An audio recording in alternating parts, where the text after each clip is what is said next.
자, 한국사 수업하도록 하겠습니다. 얘기했다시피 이 한국사 필기를 꼭 해와야 됩니다. 자, 다시 한번 그 수업 시간에 했던 내용이지만 다시 한번 안내를 좀 할게요. 지금 이 영상을 보고 여러분들은 영상의 필기, 그리고 수업 시간에 수업을 하고 나면은 그 수업에서의 활동, 근데 이거는 좀 그때그때 좀 바뀔 거예요. 모든 사람 찍어주는 날도 있고, 그리고 뭐 어떤 날에는 그냥 우수한 학생들만 찍어주는 날도 있고, 그래서 활동 우수 이 두 개를 가지고 수업 도장을 찍어줍니다. 수업 도장. 그래서 수업 도장은 10개, 여기다가 플러스 수업 일기 요거 쓴 거 10개, 그래서 요게 50점, 요게 50점 합산해서 총 100점짜리 수행평가를 하게 될 겁니다, 여러분들이. 자, 됐고, 그러면 오늘 수업 시작을 해보도록 하겠습니다.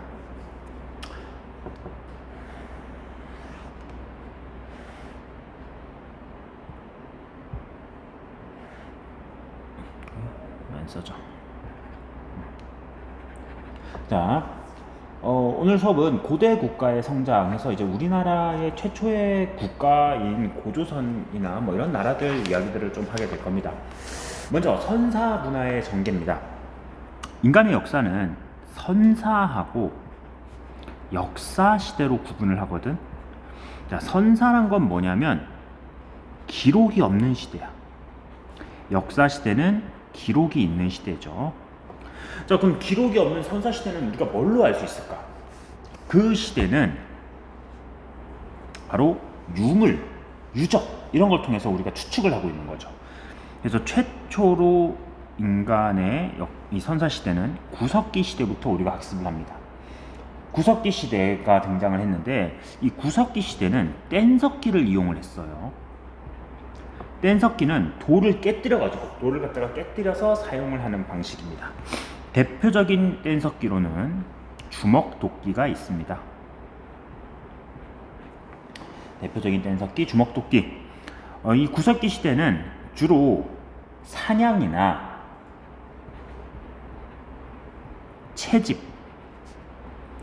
동물을 사냥하거나 뭐 이렇게 과일의 열매를 따는 그런 채집 활동, 이런 걸로 사람들이 먹고 살았어. 그러니까 계속해서 사냥을 해야 되니까 사냥감이 이 지역에서 이렇게 사냥을 하다가 사냥을 다 했어. 그럼 다음 지역 이렇게 이동을 해야 되겠지. 그래서 이 구석기 시대의 인류는 대부분 이동 생활을 했습니다.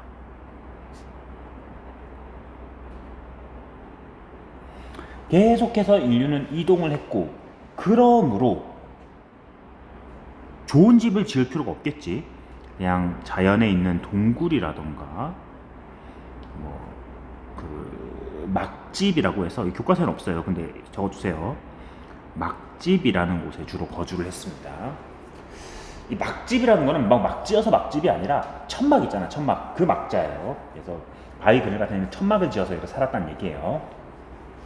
자, 다음 신석기.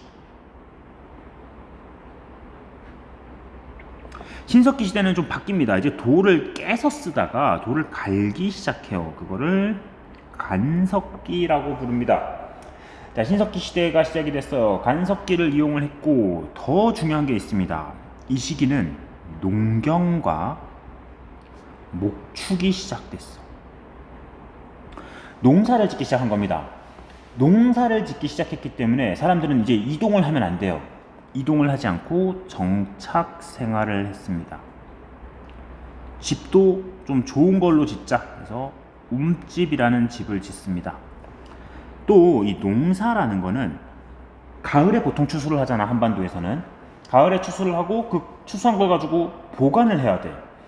지금이랑 다르지. 뭐 그냥 바닥에 놔뒀다가는 뭐 쥐나 벌레 같은 것 때문에 이 곡식이 보관이 안 됐을 거 아니야. 그래서 이 농사 지은 거를 보관하기 위해 그릇이 등장을 했습니다.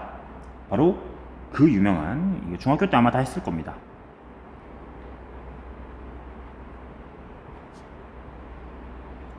빗살무늬 토기라고 하는 토기가 만들어지면서 음식을 이렇게 보관하는 그런 역할을 하였습니다. 자, 신석기 시대, 구석기 시대는 두 개 다 계급이 없는 평등한 사회였어요. 자, 그 다음 등장하는 시대, 그 다음은 청동기 시대야. 청동기, 뭘 썼다? 청동을 사용했다는 거죠. 청동을 쓰는데 이 청동이 되게 레어 아이템입니다. 청동이 흔하지 않았어요. 그래서 이 청동을 가지는 사람이 있고 쓸 수 있는 사람이 있고 청동이 없는 사람이 있어요. 청동이 있는 사람, 없는 사람. 청동이 있는 사람은 지배층이 되고 청동이 없는 사람은 피지배층이 돼요. 지배층들은 이 청동을 가지고 청동검을 만들거나 거울을 만들었습니다. 대표적인 청동검, 비파형 동검이라고 하는 한반도에서 나오는 동검이고, 그리고 청동 거울 같은 거를 만들었다. 피지배층은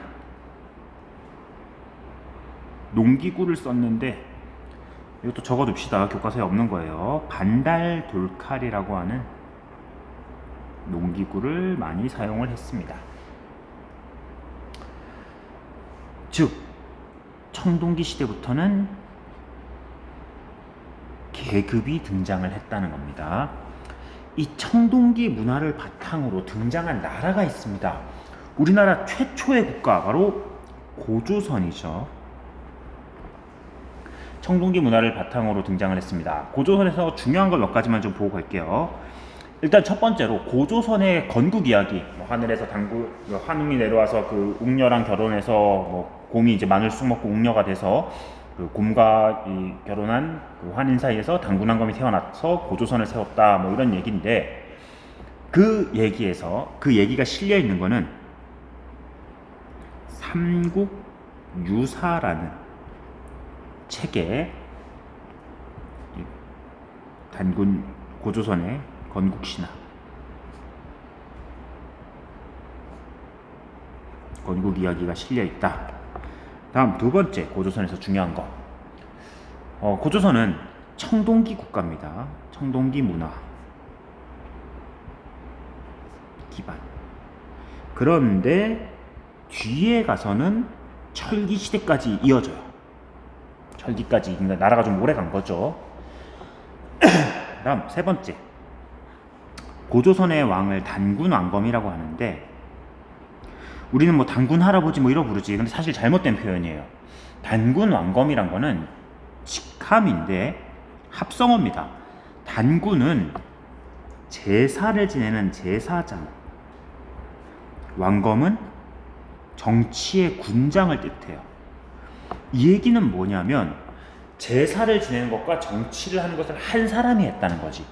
이 얘기는 당시 고조선 사회가 재정일치의 사회였다. 제사와 정치를 한 명이 하는 재정일치의 사회였다는 것을 보여줍니다.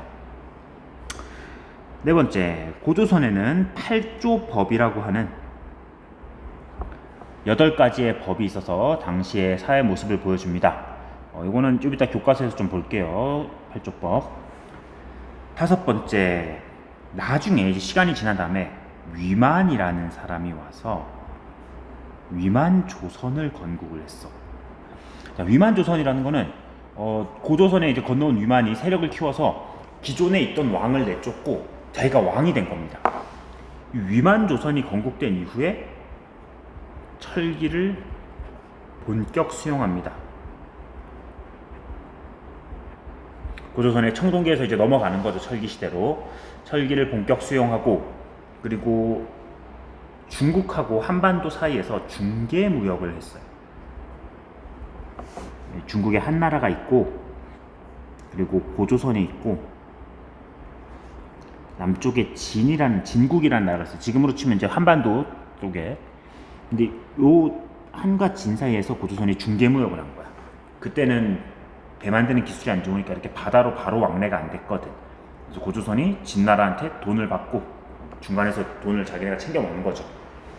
결국 이 중개 무역이 원인이 돼서 한나라의 침입을 받았고 고조선은 멸망하였다. 다음 철기 시대입니다. 앞에 지금 구석기, 신석기, 청동기, 철기.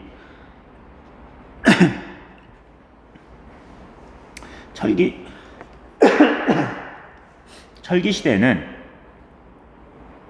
철제 농기구를 썼어. 오, 이상하지? 앞에 청동기 시대 때는 청동을 쓰는 사람은 청동검 만들고 거울 만들었고, 여기 그 계급 낮은 사람들은 농기구를 돌로 썼잖아. 근데 철기 시대는 철제 농기구까지 만들었대. 어떻게 이렇게 됐느냐? 철이 되게 흔해서 그래요. 청동보다. 청동은 되게 이렇게 구하기가 어려운 광물인데 비해 철은 좀 흔했던 거지. 그래서 철제 농기구를 가지고 썼고, 이로 인해서 농업 생산력이 증대합니다. 지금도 우리 철로 쓰잖아, 농기구. 뭐 삽이나 뭐 이런 낫이나 이런 것들. 그리고 철제 무기도 보급이 되면서 전쟁의 규모가 커지는 거지. 자, 철기 시대입니다. 이 철기 시대 앞서 얘기했듯이 고조선의 위만조선 때 본격 수용이 되었고, 그 이후 우리나라는 철기 시대예요. 철기 시대를 배경으로 해서 초기 국가들이 등장을 해요. 먼저 부여, 고구려, 옥저와 동해, 삼한, 삼한은 마한, 진한, 변한, 이 세 개를 묶어서 우리가 삼한이라고 불러요. 자, 초기 국가, 이 철기를 기반으로 등장을 했습니다. 먼저 부여. 부여는 왕이 있어요. 그런데 왕의 힘이 그렇게 강하지는 못해요. 여기는 사출도라는 게 있거든. 뭐냐면 옛날에 철기시대 때 이제 부족들이 이렇게 있었어.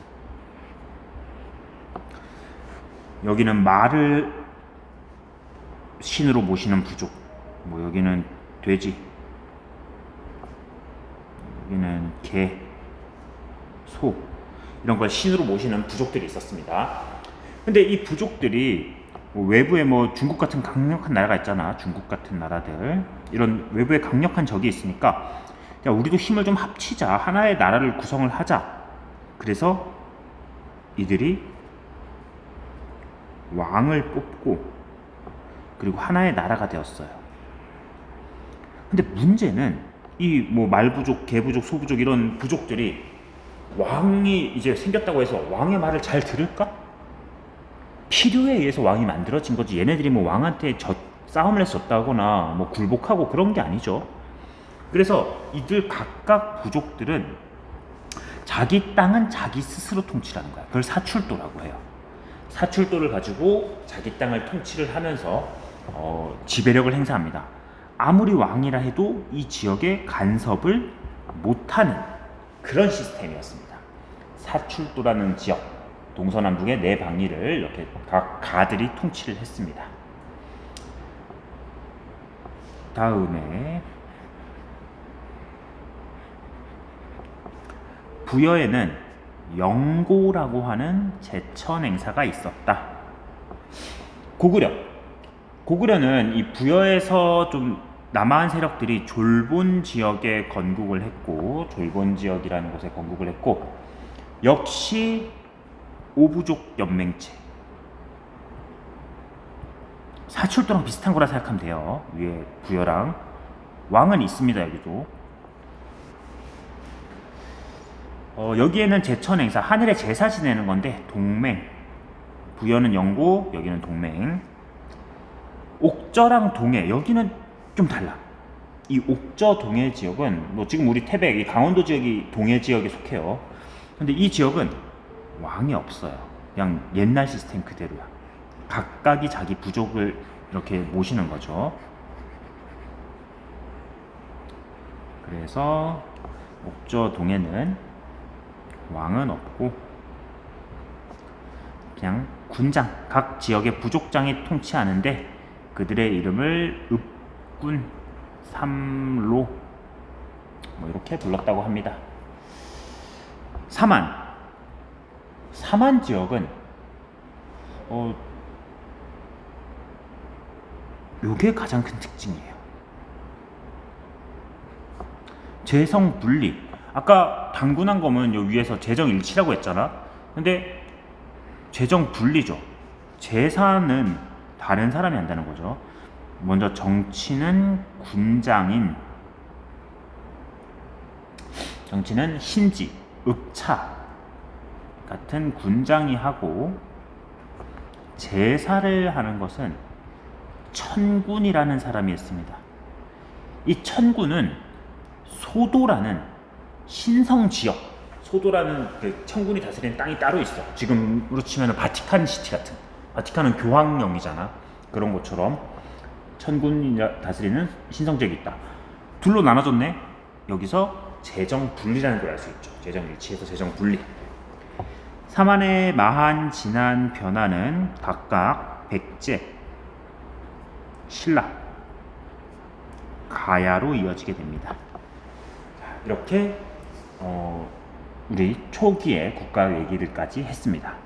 다음 시간은 이 초기 국가들을 극복하고 이제 삼국, 고대 국가라고 하는데 삼국시대, 고구려, 백제, 신라 이야기를 하도록 합시다. 자, 이렇게 필기를 해오면 되고, 여러분이 앞서 얘기했듯이 필기해오고 이제 교과서에 밑줄을 좀 긋겠습니다. 영상은 2개입니다.